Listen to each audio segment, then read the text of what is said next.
orang tua adalah pasangan sah yang dikaruniai sebuah anak yang tidak perlu mengikuti tes kelayakan. Mosi pada kali ini adalah Dewan ini akan mewajibkan orang tua untuk mengikuti tes kelayakan sebagai syarat memiliki anak. Dewan juri yang terhormat, kata kunci yang saya berikan adalah tes kelayakan adalah salah satu bentuk evaluasi yang digunakan untuk mengevaluasi kemampuan seseorang. Lalu anak adalah anugerah yang dari Tuhan untuk mendidik, melatih, dan membesarkan hingga menjadi pribadi yang lebih baik. Lalu lanjut beralih kepada mengapa saya tidak setuju sebagai tim oposisi, karena menjadi sebuah orang tua itu perlu pertimbangan yang perlu diperhatikan dalam setiap pola asuh anak atau kasih sayang yang diberikan oleh seorang anak yang tidak perlu diharuskan untuk tes kelayakan sebagai syarat memiliki anak. Hal itu dikarenakan tim afirmasi sempat menyinggung bahwa mental dan psikologis belum siap.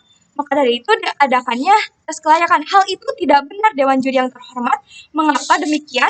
Dikarenakan pertumbuhan anak itu ditentukan oleh metode pendidikannya. Tetapi bagaimana orang tua itu berkodrat ataupun memang kemampuan dirinya yang sudah dewasa berdasarkan umur juga itu sudah cukup.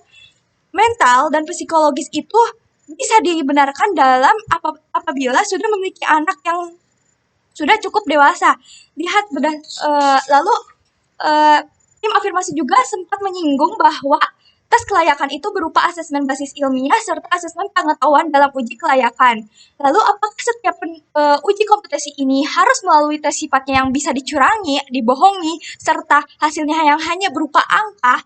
Yang ini menjadikan prinsip itu adalah pendampingan. Padahal seharusnya tidak perlu diadakannya tes kelayakan yang seharusnya diberikan kepada pendampingan. Jadi yang perlu ditingkatkan adalah pendampingan kepada seorang orang tua yang ingin memiliki seorang anak, yang masing-masing keluarga itu bisa mengkonsultasikan kepada pendampingnya. Lalu yang kedua, lalu bagaimana dengan tes kelayakan yang tetapi masih saja melakukan tindakan-tindakan yang tidak diinginkan ataupun yang buruk seperti KDRT? Maka dari itu hanya percuma saja jika diadakannya tes kelayakan yang tetap saja akan menguras energi dan tetap saja menimbulkan kasus-kasus seperti KDRT. Apabila tes kelayakan itu gagal, lalu apakah harus melakukan remedial yang berulang-ulang? Jikalaupun iya, tes kelayakan itu dapat membantu atau menghilangkan kekhawatiran, apakah bisa menjaminkan bahwa kasus-kasus tersebut bisa dikurangi atau meminimalisirkan? Hal itu tidak tentu bukan. Lalu solusi yang saya berikan adalah yang pertama, konsultan keluarga, yaitu diadakannya ada psikologi keluarga, yang dimana hal ini bisa membantu mengurangi masalah-masalah tertentu dari setiap keluarga-keluarga yang memiliki permasalahan atau problem solving. Lalu yang kedua, bimbingan pranikah. Hal ini sudah ada sejak zaman dulu, bagaimana persiapan pasangan yang belum menikah dan tata cara pola asuh anak itu sudah diberikan. Lalu bagaimana sih orang tua yang sempurna?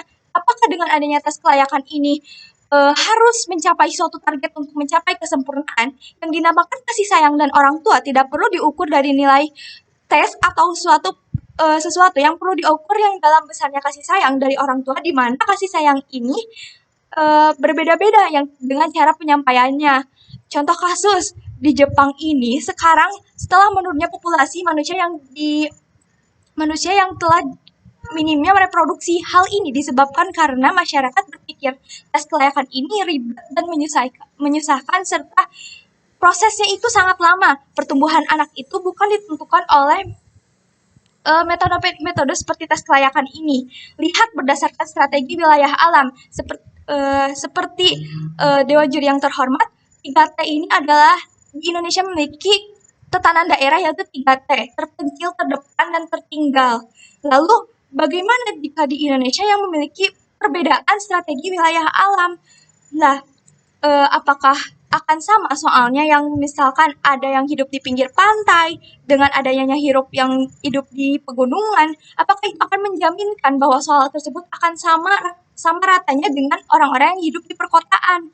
Hal itu tidak menjanjikan bahwa soal atau uji kompetensi tes kelayakan ini bisa menjaminkan bahwa adanya pendidikan ataupun kesesuaian dalam didiknya orang tua. Lalu yang terakhir adalah Kesimpulan dapat diberikan adalah saya telah membidas semua argumen tim afirmasi. Maka dari itu, saya tidak setuju terhadap mosi kali ini, yakni Dewan ini akan mewajibkan orang tua untuk mengikuti tes kelayakan sebagai syarat memiliki anak, bangga menjadi tim oposisi. Terima kasih.